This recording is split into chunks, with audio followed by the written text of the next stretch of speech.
Hello. Hey, I don't what's know up, what people? you was doing a pop-up? What was you doing today? Oh, Like, I surprise. dropped my ink pen. I forgot this is our short intro. I was trying to time it like the other. This is our short intro, so I was trying to hurry up, pick my pen up off the desk. But yes, I'm popping up into the screen. This is pop ups today. What's up, peoples? It's Friday. Friday. Friday. Good Friday. morning. Good morning. Morning to It everybody. is about to go down. The weekend Yes. is upon us again. But for some Long weekend. people, you still work through the weekend, depending on how you are. Maybe you're taking your breaks during the week. Yeah. But not me. I'm about to enjoy this whole weekend, and it's a full Yes. weekend, a long weekend in the U.S. So I'm about to really get into it. Get And into it. how has your week been so far, sir? It's been great. Been great. Had a lot of things going on, in a lot of shows, doing a lot of things, busy. The week went by so fast. I just remember it being Monday. Now here we are at Friday.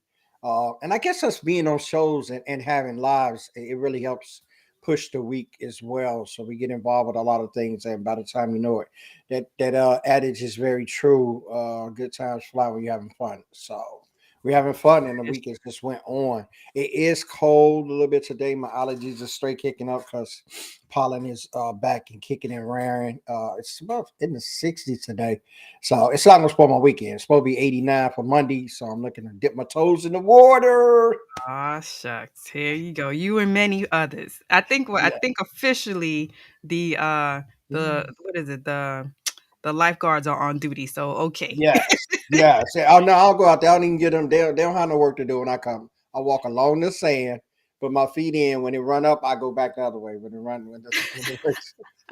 my swimming days is over, dog. I just enjoy the little water on my feet and then go back out. And I always bring a towel. To bring a towel, do not put your sandy feet back in your sandals. I always get a towel, clean my feet off, and put them in the sand. That's that good housekeeping tip. Okay. So speaking of tips, let's get into today. You talk about your feet. Let's get into Oh, today's wow. tips on. We've been talking about credible, vulnerable cultures and how to really build a culture of vulnerability in your life, your business, and how to really get that together so people Mhm. know how to move, how to work with Yes. you, and they can be comfortable. So now we're going to talk about taking action so you can build those cultures. And one of the myths that we came up with, because this is Carl's show, so Mr. Vulnerability it pretty much helped shape a lot of this. And one of the myths that we're busting today is being vulnerable at work is useless. Now, can you give us some insight on what this myth is about, and how do we break that myth? The myth is about just the narrative of what the word means, and when you do that, definitely people have that narrative about the word automatically. The weakness part, uh, those kind of things that they think about, showing the signs of weakness, letting people in, giving people power.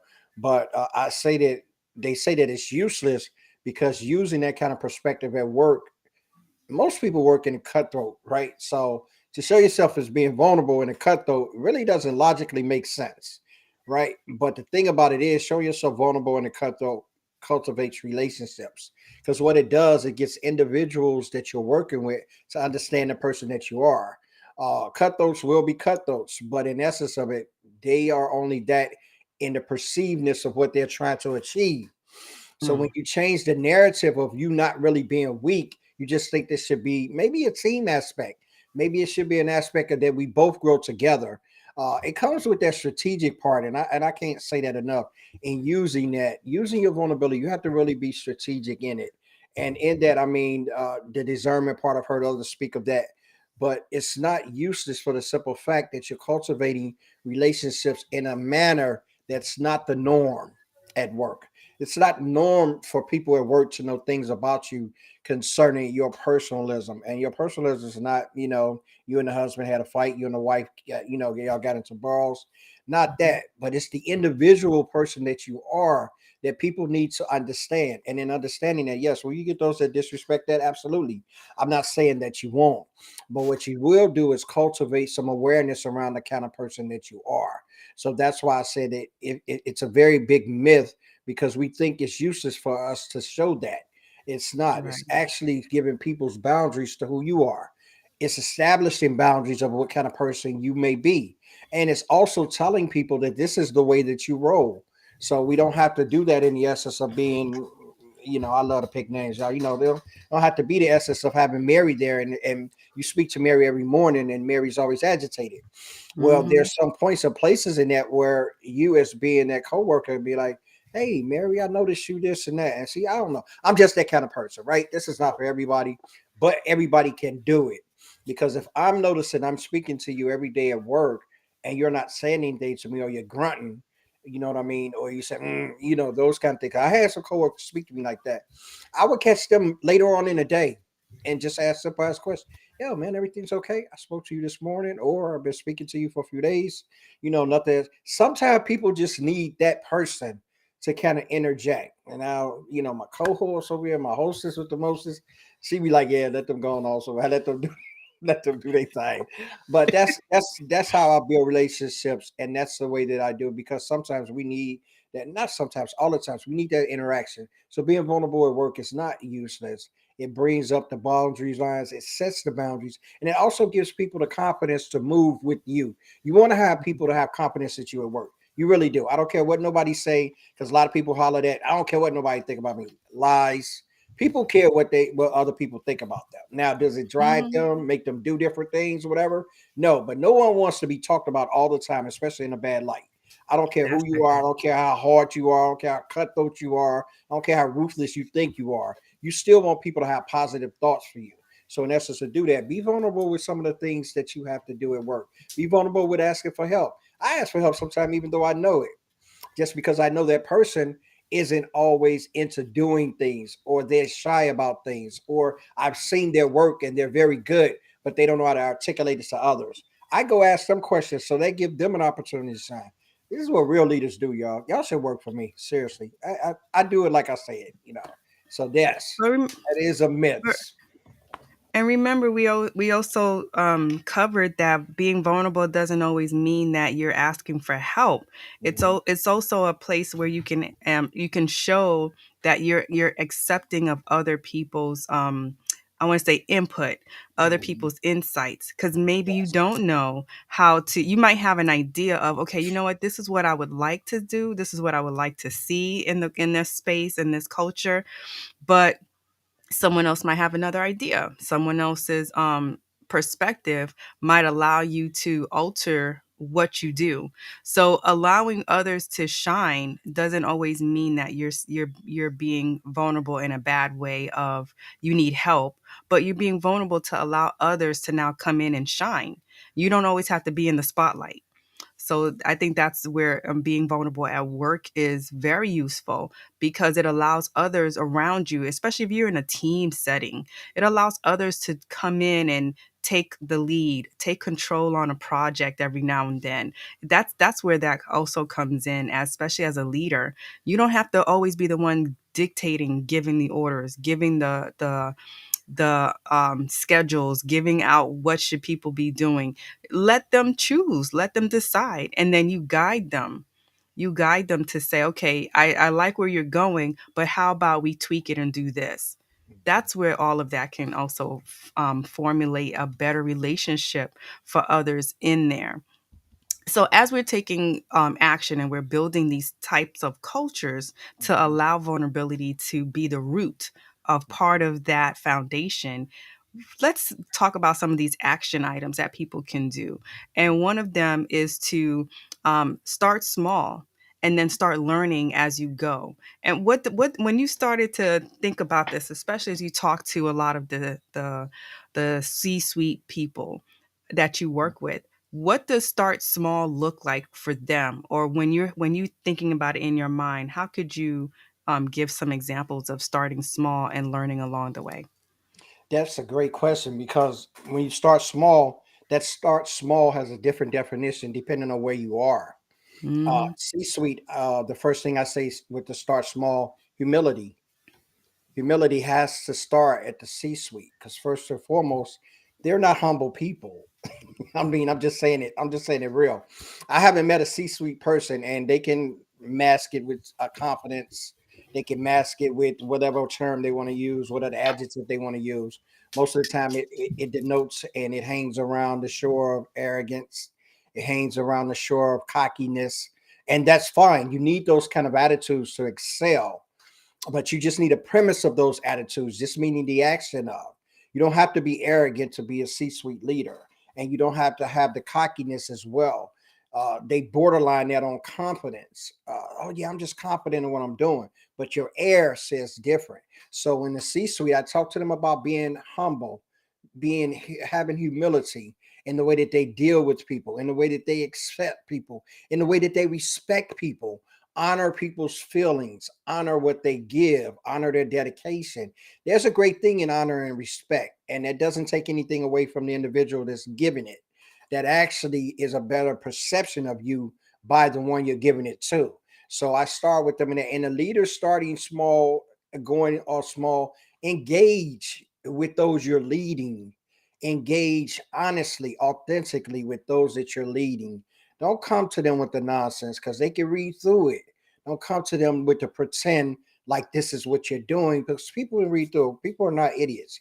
They don't always say it. They don't always put you out there.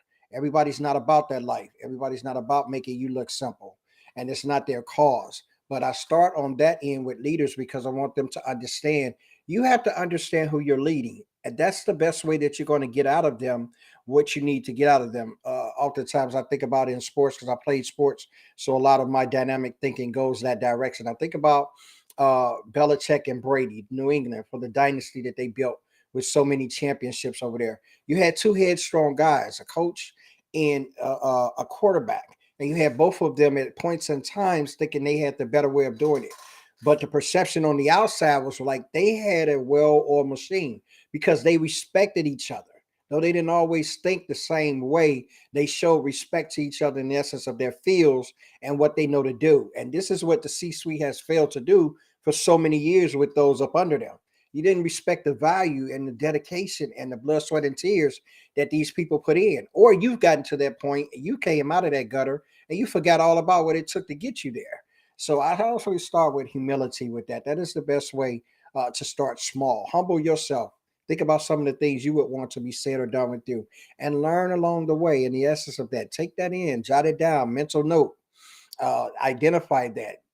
Say something about that. At Chick-fil-A, when I was there, we had a training program. We would say three, then one. Say good three. Say three things good about an individual before you send the correction out.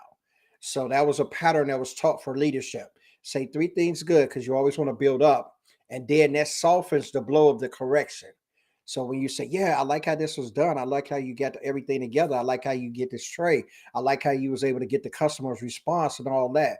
But this is one thing that I think it'll make it all wrap up. That one part that you left out, you didn't finish the deal on this part. So the next transaction, just try to put that in there, and you'll have a solid transaction. So there, I've allowed them to understand that they've done three great things. That's building up.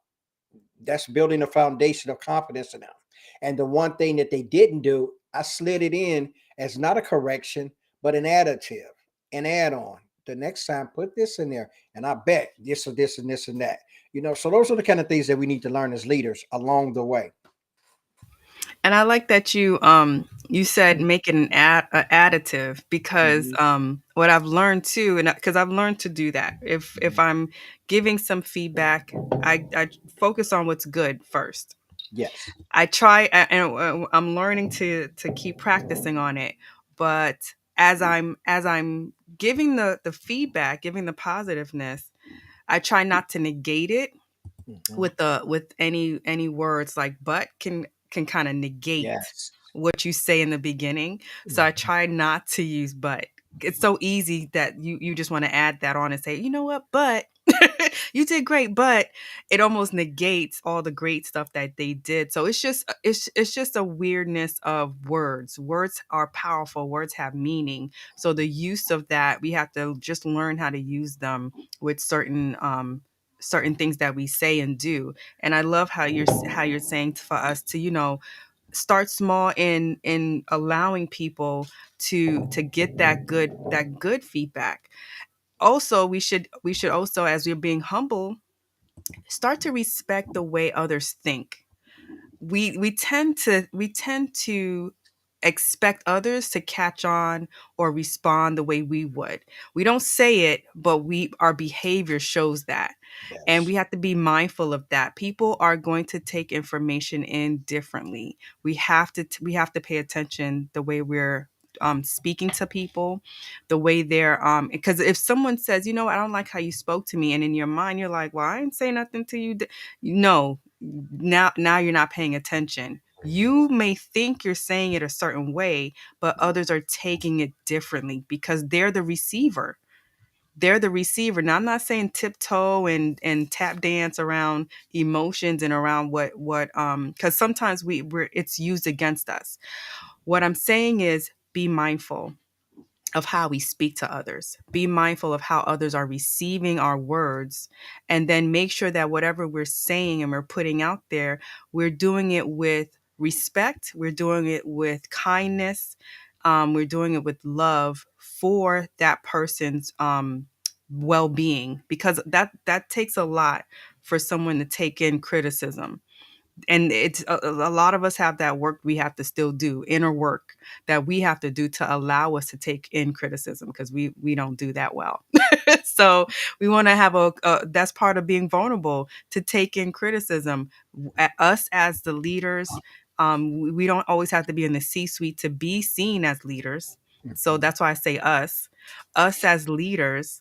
And of course, peers, when we're talking to one another, we still have to do that with the sense of understanding. Yeah, and you said something that was so vital that I just want to recap on the respect. A lot of times that respect is lost, and I think I saw Randy put in there about the humility is lost on leaders, and that's definitely the case in the essence of, not in the totality of blanketing, because I hate to blanket, but I can say a majority, and that's definitely without fudging the numbers. Majority of leaders that I've run across, even those that I deal with now, even when I talk to them about the programs that I offer, their first notch is, I don't need that. I don't need to interact like that. And a lot of times leaders hang their hats on, excuse me, leaders hang their hats on credentials. Leaders hang their hats on time served. Yeah, but how was that time served? Yeah, you've been in the C suite 30 some years, but who have you stepped on to get there? Who have you continually stood on shoulders of to stay there? So yeah, all of those are falsehoods to me. And I don't mean to take away the credibility of you actually establishing that. That's part of your resume. Good. That looks good to the recruiters. But what does that look like to the people that you're leading? Because if you're leading me, I had a leader that they came from out of the office, and we had this big conference meeting from some from different states, and they were speaking highly of my leader. You know what I was doing? I was looking like, who are they talking about? Who are they talking about? They were speaking highly on the qualifications and the qualities that he had in the essence of when he got the job. They weren't speaking on how he was leading the ones up under him and the interactions that he was having with those that he was chosen to have under him for leadership. So when they talked glowingly about him, I was sitting there like, we can't be talking about the same guy. Maybe y'all read his resume when y'all hired him. But as far as how his leadership is, those two is not matching. So a lot of times as leaders, you hang your hat on those things. They accomplishments. You've done them. You should be proud of them. But what have they brought along the way? Have you brought people along with those, or are those just those singular accomplishments that you have on your wall in your office, and no one else has been the one that it helps you get to that point? And I think that's something that leaders need to really check. They really need to check at the door, and it goes past ego. You really need to check who you are at the door and look around and say that.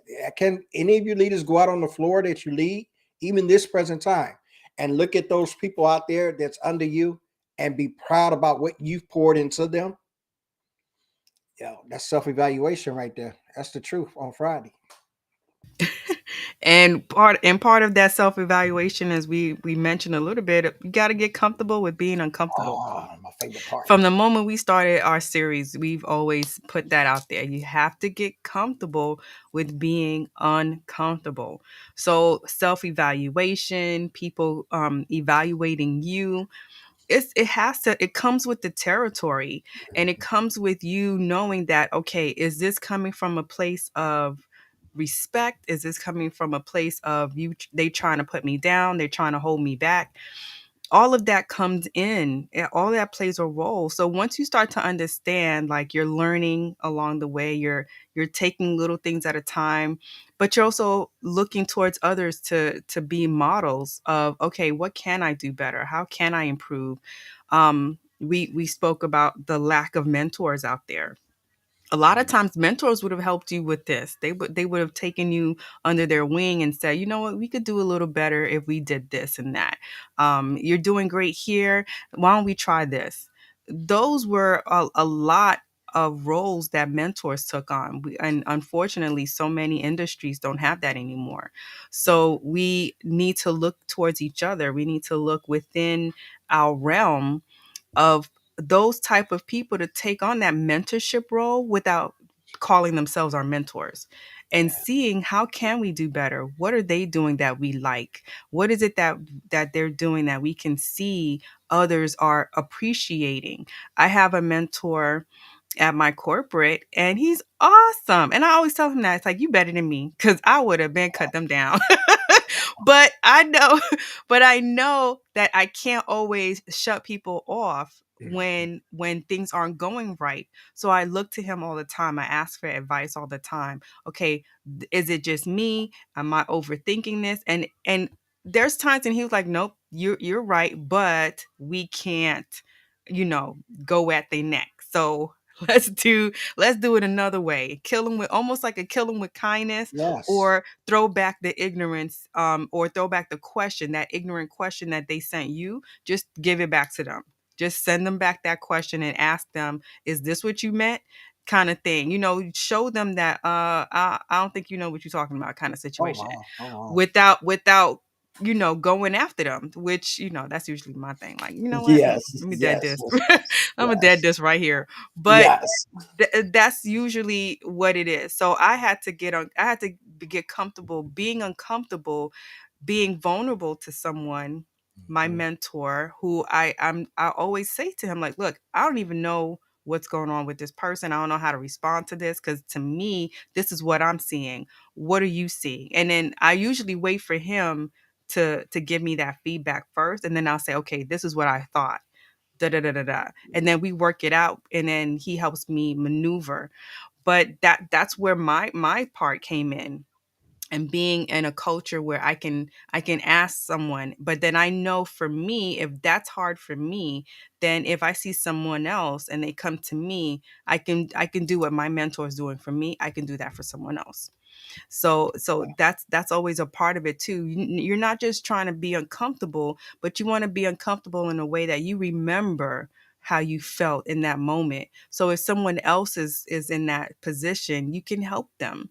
You're not going through all of this just so you can get better. You want to allow others to get better as well. So that's where giving people grace comes in. That's where giving people the opportunity to mess up comes in. That's where you have to really sit back and watch and absorb, is the experience you're going through. And we talked about this in another show, where, are you really going through this because this is how you feel, or is it the action that's making you feel this way? What is triggering this emotion that's coming from you? So it's a lot of questions that you're going to ask yourself when it comes to that. Yeah, and it's something that has been said for so long, but as certain things continue to gain traction, they become trends, fashions, and buzzwords, right? Hmm. So everybody now is hollering, get comfortable with being uncomfortable.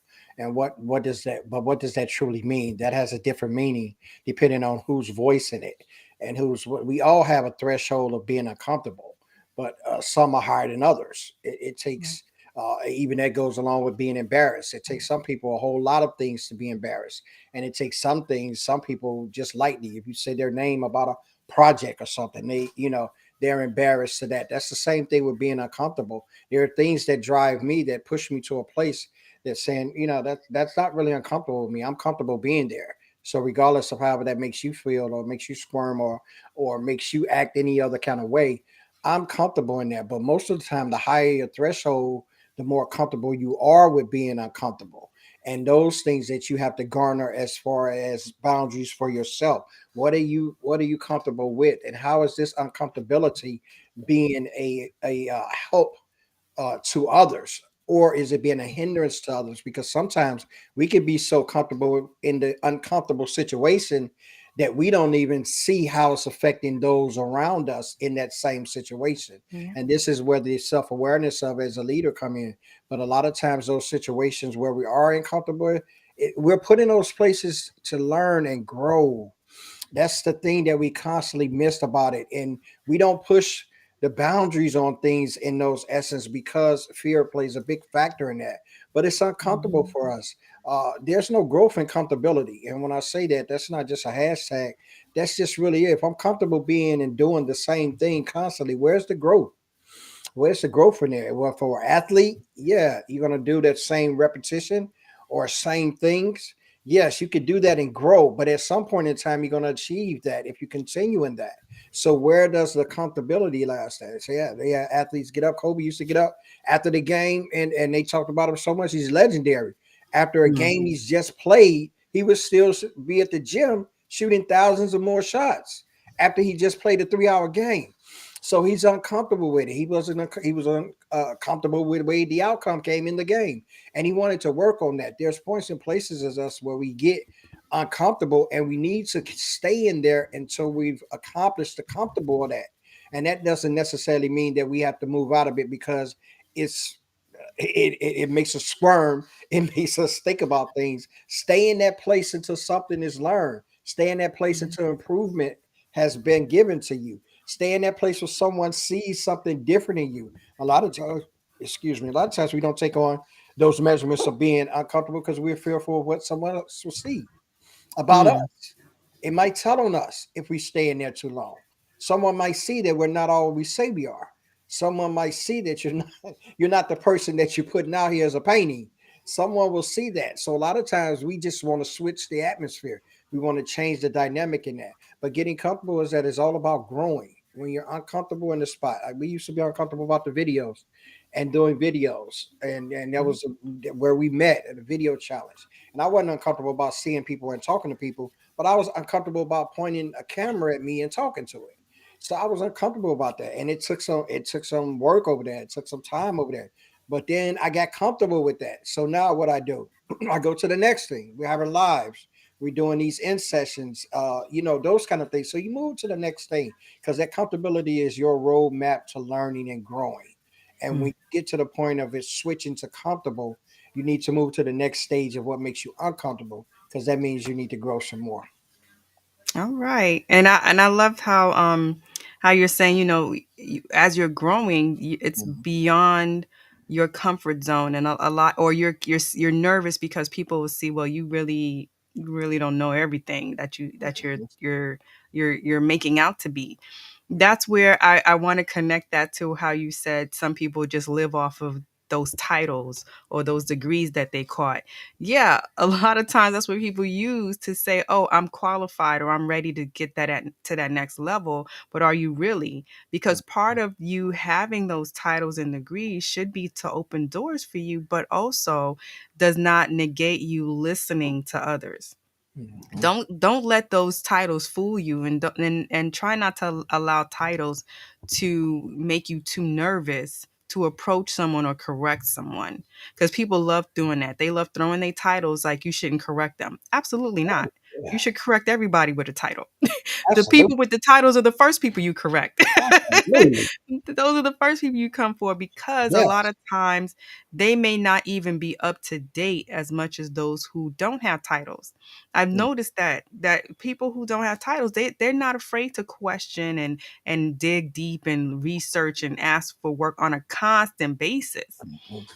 on a constant basis. So you have to question everybody. Never allow a title to stop you.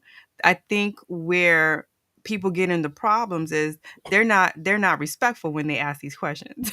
When they come Yes. at people, they're not respectful. They don't do it in a way that it's almost like a challenge when you have certain people Mm. asking those in authority questions. It's almost like they button the system.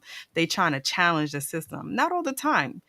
You just got to ask questions. It's okay. You just got to find a way to ask the questions and be okay with that. Yeah. So thank y'all for dropping these comments That's it. and I'm liking that. I'm liking that for Cass. Sometimes we don't realize what makes us uncomfortable because we're too focused on watching others, right? Or caught up on hmm impressing others, and yes, we don't realize what makes us uncomfortable because what makes us uncomfortable to flip that because we stay in the comfortable. We stay in yes, there. We don't push yes. ourselves. We don't allow others to push us. Like you say, you hang your hat. I am one that's not into hanging your hat on credentials. I'm not, and I know that could sound like oxymoron because this is where we get, this is where we excel. These are the things we hmm obtain. These are the things we grow to obtain, and we want to have them, and we want. I take any day, and I always say recruiters. I say I couldn't do the recruiter's job because recruiters are they're impressed by credentials. I'm not. I'm impressed by people. And when I say that, what that means, I want to see the kind of person you are. Because if you're a trainable person, I can train you everything that hmm this college educated individual came out. If I love your attitude or I love what kind of presence you bring to the, and I can find a spot for you. There's a place for someone everywhere. And it's just hmm the matter of the leadership net. And that's where we're going into this next part of this. This is why it's so important to build the relationships because those that you're counting on to do certain things, you may have the wrong people in those spots. You may have the wrong individual there and they can't come up to the Right. mark for what you set. But you, as being a self aware leader, which I always stress, you should be able to identify that and you should make changes. It's such as a coach Yes. in the NBA game. If I can't shoot the 3 pointer and they're playing defense on me, I got to know on the fly to say, okay, where's my personnel that now can drive to the basket? Because they're playing the 3 point lane and I can't get none of my shooters to make shots. So now I got to switch it in game. And this is what leaders should be. They should be in game because all of it is about that. Learning on the fly, developing on the fly, cultivating on the fly, growing on the fly. All of that should be happening in real time with the people that you're leading. And if you're not Mhm. aware of that, if you're sitting in your office and you're hanging out with cliques or you got favorites, you're missing a lot of that that's going on in your departments. And there lies the Mhm. breeding ground for toxicity. Therein Yeah. lies the breeding ground for the culture. So we're building a culture of vulnerability, and that vulnerability is onus on the leaders to create and build for the ones that they're leading. Yes. And like we said, this is not just work, employment. Yes, This is every aspect of your your life. home A everywhere. lot of homes. There's a lot of us that are leaders in churches. There's a lot of us that are leaders in organizations. This goes in the same category. You want to build a culture of vulnerability in all of those different dynamics because you still have people, you still have relationships that need to get built. And that's our third part. Our third part is taking action by building the relationships because you're at a title, because you're on a board, because you're in a like a board, a chairman board, whatever that is in your organization, does Mhm. not mean that you cannot be corrected. Does not mean that you should not seek feedback. That you should not listen to the feedback. Because once again, don't ask people for their feedback and don't take action on it. Oh Don't do man, that. You're wasting their time and they will see it. They begin to recognize that and then they start to resent you for it. So you don't want to build that. You want to build a culture that allows people to be vulnerable with you and tell you, look, this is what I thought. You did great here. However, there was a lot of other things that needed to be worked on. Do you need help with that? There's a lot of leaders too that's like, no, we got this. No, we got this. And then they scrambling at the last second. Then you didn't have it. It's okay to say you don't have it and then open it up to people. What yes, is going on? That's what I'm not understanding. yes, and it's what I talk about all the time. It's building. Yes, Carla. Yes, that's what it's about to me. It's about the people. I don't look at the credentials, and I may be a select few, but I really don't, because what you going to school for. I mentor some kids at the university. They could be clueless in relationship matters, in social matters, Mm-hmm. and they are geniuses in reading a book. It takes them to do that. I grew up reading a dictionary, so being able to be articulate is just one piece of the puzzle. Yeah. But in leadership, it's not even the key piece of the puzzle. In leadership, it's about learning the Mm-hmm. people. How do I cultivate that? And you cultivate that through the relationships. And you must build authentic relationships. That should have been part of it as well. Not the surface relationships. And when I Yeah, say update surface, that. I'm just, the authentic ones. I'm not saying when I Mm-hmm. say surface, I'm not talking about you know everything about their mama and you didn't found out all of that from the pictures they have on their office or on their desk. I'm not talking about that kind of relationship. I'm talking about the relationship that moves them, their likes, their dislikes, what motivates them, what inspires them, what are they happy about, what are the things that make them sad, what are some of the things that move them to be greater, what is some of the Mm-hmm. influence that you may have that can build that. Those are the things leaders should be looking for, not about child, y'all had a fight last night, not that nonsense about, okay, well, what are your aspirations? Ask your people this, leaders, ask your people this. What do you want to be here? What do you want to bring here beside this 9 to 5 and these reports you got to give me every week? Is there Come something that on. I can help you with to grow you? Is there any classes that we're offering as an organization that you would like to me to sign off on? Is there anything that I can do as a leader for you to empower you? Have these conversations with the people that you lead. Man, they'll Mm-hmm. look at you a whole other way. First of all, they'll probably say, what happened to so and so? What you do with what you do with him? You're not really them. You're not really them. No, after that though.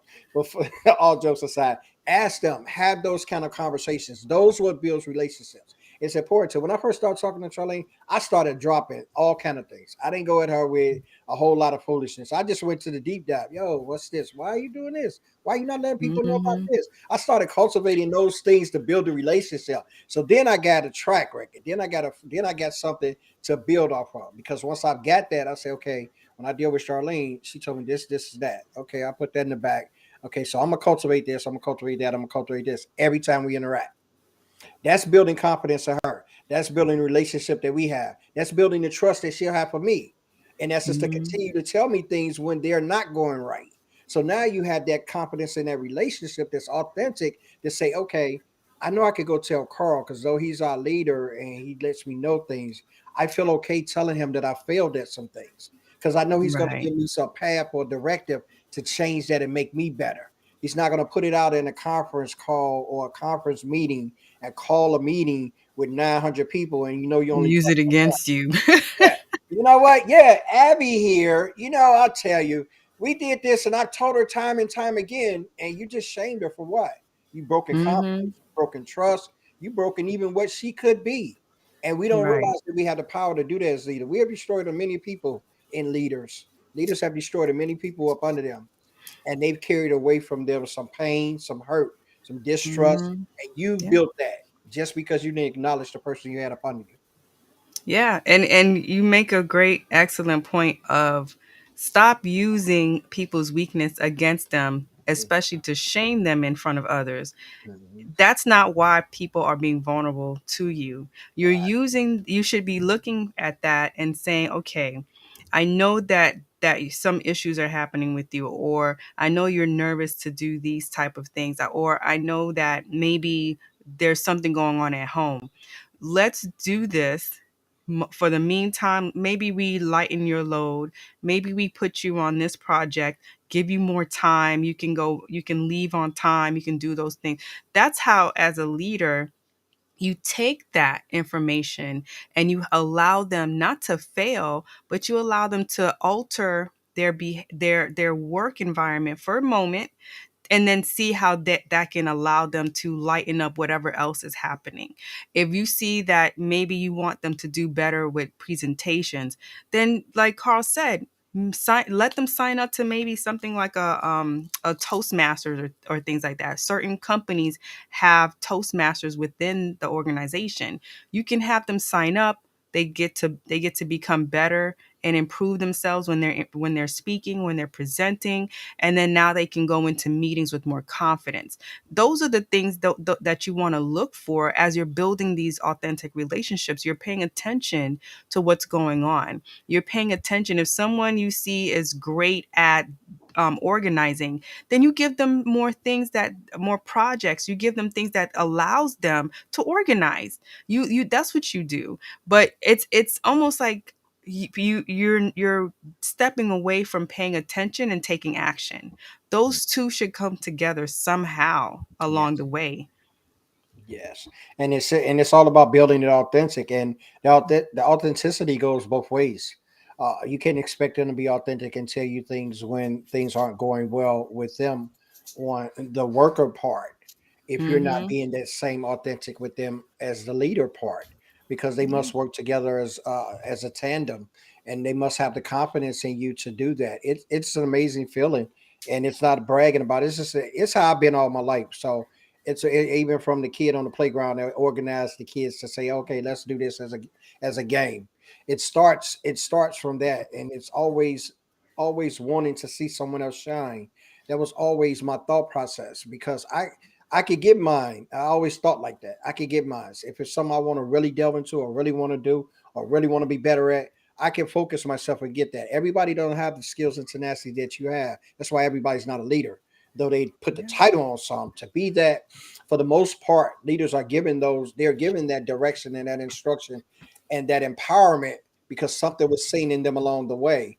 Not all the Mhm. time though, but for the most part, that's why leaders are leaders. And Right. you get the opportunity to mold and shape. It's such a great thing. Not so much as to put the cancerousness of you on an individual, because leaders can do that as well. But you get the Mhm. opportunity to cultivate. Yes, Nadine, cultivating your team. I love using that term, and I often overuse it because I don't think it's used enough. Cultivating takes work, and I don't think that's why Mhm. we use it. Cultivating takes some tenacity, some dedication to. So if I want my team to be excellent, I can't come and have meetings about the meetings for the meetings. I got to give them the empowerment to be able to say, "Yo, as us as a team, this is how I want us to excel." And I have to Mhm. be the first person of that. I have to be the first partaker. If I'm going to ask you to be in at 7, I got to be in at 7. If I'm Come going to on now. if I want to ask you to stay till 6, I got to stay till 6. Let's get this done together. It doesn't take it to be done every day because I don't expect that from That leaders. part. You have a lot of other things on your plate versus the worker. But as a leader, and I see you in the trenches with me maybe once a week, twice a week. Stay overtime with those you've asked to stay overtime. So if you Mhm. got a question, you're there to answer it. Stay there. Sit in your office later on some of those nights that you've asked those other ones to stay on projects. See if they got Yeah. it, and see how the respect start to shift. Oh man, you know what? Carl stay here with us. We stay here at 8 o'clock, and Carl was right here with us. Charlene was right here with us. They stay here Mhm. at 8 o'clock. Watch how that start. Watch how that start working throughout your team to get dedication, to get cohesiveness, Yes. all the things that we pray for and we want and we talk about as leaderships and teams. We want our teams to be that way, but we have to build the authentic relationships, and that means coming out of ourselves, being vulnerable to know maybe I'm not good at that. Can you help me? And if I don't need the Mhm. help, maybe I want to watch you. Maybe I don't want to help. I don't want to even be seen. Start watching, pay attention, ask questions. There's a lot of other ways to be Amen. vulnerable than just saying, I can't do this. Put your hand down for a smack, like the nuns at the school. Put Cause your hand. I'll tell you, cause Nadine is one of my homegirls. She Like dropping I it in, though. meet You she dropping it she and in, I though. know yes, she and I know each other. We break bread, we giggle, we do it all, right? And she's in Brooklyn for now. She gonna leave me. That's okay. but, but she and her hubby, like literally, they are those examples. If I ever needed a prime example of what does it look like when Mhm, someone is leading others, they're there, and if they say to be there at a time, they're there before that time mhm, so they can make sure that things are in place, and they're there after to make sure things are back in place. mhm, So it's not it's about surrounding yourself, mhm, especially if you're in leadership, surrounding yourself with people who can respect how you work, you mhm, can respect how they work, and y'all learn from each other. It's not about finding a clone of yourself. It's just Mhm. about finding people that you can learn from and that can help elevate you. That's what this series is all about. Elevating each other and finding those credible vulnerability moments that allows you to be who you are, true to yourself, and allows you to let people do the same. And take action on it, because I think we covered that early in the month. One person can change the culture. Yes. One person can change the culture. And in the essence of that, I don't mean for you to stay in toxicity, but your actions can change how people deal with you. That's what I mean by the culture, because you can create your own culture within the culture. It's done a lot of times. I've had to do it a lot of times. They ain't want no blacks in leadership in places I was at. So I developed my own culture within the culture. I developed my own Mhm. respect boundaries within that culture. And I say, y'all can act a fool outside of this office, but when you come in this office, y'all gonna act like y'all have some sense. And I would put it That like part. that. And yeah, and I would put it like that and not being disrespectful in that, because we have this point of letting it be known that, I can't do it or one person can't do it. My dad used to tell me one monkey don't stop no show. So if one monkey don't Mhm. stop it, then one monkey should be able to continue it, right? So Right. in that essence, we have to build that, and that's just working up the confidence we have in ourselves. First, we must have confidence in ourselves. We must love ourselves. We must not Mm. look for validation through others. This is where a lot of this begin at. This is where a lot of the potholes are in leadership, because they're looking for Yes. validation from external. I've always had it Mm. on the internal. Mama always said I can do everything and be everything. But I had to believe that, because mama's gonna tell you that. Mhm. You they child. They're gonna tell you that. If you rob the bank, the mama gonna say, not my boy. They're gonna do that, right? But you have to have that internalness, and how you build that, you start building fortitudes, get comfortable in some of the things you are, or the things that you're not confident in, start working on those things. Start Yeah. addressing those things. Then you'll see how your confidence build. Because I came out with vulnerability, and Cass was like, dude. First of all, it's a couple of strikes for you, bro. I had a guy told me this. A black guy told me this. A couple of strikes. First of all, your brother. And second of all, you talking about vulnerability, and then he gonna throw it all. He's throwing shade off because he's from St. Louis. And third of all, you from Chicago, and you talking about vulnerability. Oh, you can't go back to the hood, homie. I say it ain't about the hood. It's about growing. I left the hood Mhm. 27 years ago. It's about growing, homie. And I ain't looked back, except for them few cousins back there. Don't y'all talk about me. I know y'all watch my show. I ain't look I ain't look back. I might need y'all so people get out of line, because I still got them cousins that take their Here earrings we go. and Here put we go. Vaseline on. I still got them You cousins. need your enforcers. Yeah. When I need some help, I definitely be calling y'all. But those are the things that we have to look at that moves us forward. And it's not about that. It's about us moving others forward. When you take on the onus or the mantle of leadership, there comes a responsibility with that, a stewardship with that. Now you are Mhm. empowering others. It's your job to. And that's what means by building the cultural vulnerability. You have to build that place to say, okay, on Carl's team, on Charlene's team, on Nadine's team, Cass team, all of you guys that are tuning in, I want to be on their team, because they foster the responsibility of growth. And that's what leaders are responsible for. You're not giving these people to sit there and be stagnated. You're giving these people to grow. They've given these people to grow. What's up, Shadow? Shadow want to grow. Shadow say it's about that thing. It's about that life. Shadow's like, this hair must be a snack. It's not. Like, what you saying today, Shadow? Oh my Oh man, lord. my man Shadow making a Friday comeback. Shadow, enjoy the weekend, homie. No, no. But because I wanted to touch on before we go what Cass is saying. And it's true. It's not only about staying late with people. It's about when you see them needing help, they need a break, give them the break. Give Yes, them that. absolutely. And Carla mentioned earlier, sometimes you need to the leaders are dropping the ball when it comes to soft skills. Soft Hmm. skills are highly important. These Yes, are valid. You don't want to just not do them because you think there's a title. I don't want people to think we are saying no to titles. Titles are there for a reason. Oh my lord. Shadow. Titles are there to help with good lord. Ooh, Shadow making an Titles are appearance. there to titles are there to make sure that that you can distinguish who is the leader, who's supposed to be there, who's in charge, but it doesn't mean that they don't mess up. It Yes. doesn't mean that. So it doesn't make them untouchable. It just allows you to have a distinction of who to go to if you have questions. I think that's where we should also so look at that. If you have questions Yeah. about particular things, that's where the titles come in. That's where you're supposed Yes, to have some type of expertise. that's But your that point of does not make reference. you right. That does not make you infallible. That does not make you someone who should not be touched when it comes to questions. So Mhm. I just wanted to put that out there. Yeah, and we get that. And I'm glad you brought that up, and I'm glad Cass brought that up as well, because it's definitely the same on the flip side as well as staying late. When you see that, when you see those people are, because you see people that you lead that sometimes they're in distress. There's moments and Mhm. points and times and places where you see they're not acting their norm, or they're quiet about things, and things are going on, and you don't necessarily have to be the nosy body to understand that. You just have to be aware of those that you're leading to understand that and give them that and correlate that. Excellent point. The soft skills have been dropped. I Mhm. was talking to someone that graduated this year, and they was the College of Humanities and Social Sciences.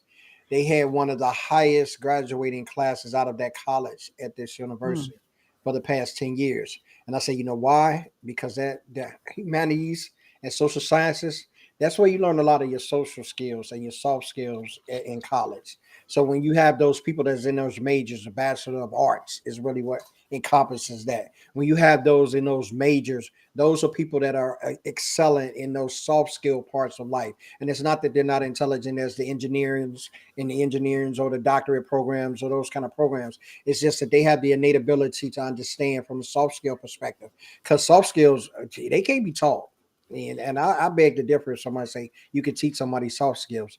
I think you can enhance what they have, and if they have them, you can work on them and be persuaded to know more about them. But I don't think there's something that we can definitely teach as a course. But I like how colleges have started to, and businesses as well, have started incorporating that. We can expose them to that, where they have the ability to learn those things. Because you can learn Mm. how to be vulnerable. It's practicable, it's teachable, but you have to move out of who you are. And when you move out of who you are, you learn a whole lot of things. You'd be surprised what Mm. you learn when you get out of who you are, because who you are blocking who you should be. So if you get out your way, you know that. But yes, you got to do it for yourself, leaders. You got to do it. You got to do it. Take that action. All right. All right. Well, on that note, Yes, on that. we we Nadine will say, be "Hey, Shadow, what's up, Shadow?" Nadine. okay. Shadow over there. He hunting for something. I don't know what he looking Oh for, but wow. Yeah. but yes, thank y'all again for coming through for another Friday. I think next Friday we're gonna do something different. We might Yes. do a early show. We don't know yet. Yes. Um but we'll figure that out and let y'all know. We'll let you know Yes. on LinkedIn, of course, and share that all Absolutely. around. Yes. But thank y'all always, like we said, for supporting our new series. We're working on something else for y'all. Yes. Because June is Carl coming got up. me doing a whole bunch of lies. I'll tell you that much. Yeah, because we got to do it. We got to do it. We providing the value. We providing the value, and we got some other stuff coming up the train, coming up the track, because we're looking to continue to push the envelope on the value that we present, and that's through other people, through what we know, through what we want to share, Hmm. through you guys' thoughts and questions. We love to do the Q&As as well. We got a few of them coming up the pike, and we love your interaction, because we can't do this without you guys. We can have a show if nobody shows up, and nobody shows up, it's not a show. So I mean, if you're on TV and you're not getting good ratings, you won't have a season two. So that's how it goes. So we want to continue to push the boundaries of what we know, bring on the people that are experts in their fields, bring on the people that are doing things in their fields. I ain't gonna say experts. Hmm. If people are doing things in their fields, because we got a lot Making of people. moves. Yeah, we got a Yes. lot of people talking about they experts because they got somebody to sign the bottom of the paper that they got. But I'm talking about people that are actually doing things, people that are actually building people up, people are actually being there for people and being there for others, not ashamed to get down to the nitty gritty of things. And we got a lot of guests coming up on our shows that are going to be bringing some top notch value to you guys. So you guys stay there, stay in, tell a friend, call a friend, share the shows, share the mini series is at the bottom. I think all of our previous shows has been on there. Tag that with Hmm. somebody. Show that to your corporation. Show that to your leaders. See what these two people talking about right here, me and Charlene. See what we talking about with leadership. You know, I mean, if they get mad at you, oh well, that means you stepped on their toes. That means you stepped on their toes. My mom used to say, if you say something and somebody squirm, that means you didn't hit that part. So keep on hitting Well, that part. you got to their sensitive side. That's it. That mean it's something about what you said that they need to improve on. That was She's told me that was my first eye test. When you talk to somebody and they start shifting in the essence of what you're talking about, that's prime real estate for you to keep on going because they need to change that right there. So Hmm. that part, Well, peoples. child, on that note, we about to take it in, Yes. enjoy the Holiday weekend, and weekend, of yes. course, if there's any sun that comes out where you live, please Oh wow. soak that in. Cause it is getting nippy. I don't know what's going on, but Yeah, I need I the got my summer to long come. sleeve button up today. It's a little cold. They say it's supposed to get better though. It's supposed to get better though in the coast. Well, Well, we'll even on the see. East Coast, I don't know where everybody's tuning in from, but on the East Coast, it's Yes. supposed to get a little warmer. It's supposed to You get know, I real don't do nice. the East Coast to I don't know what the East Coast going through. They got multiple personalities out here. I can't do this Yes, kind of weather. yes, definitely. So we will catch y'all next week. Thank y'all so Yes. Thank you much guys. and Have a great keep weekend. supporting. We'll look out for Absolutely. y'all. Deuces.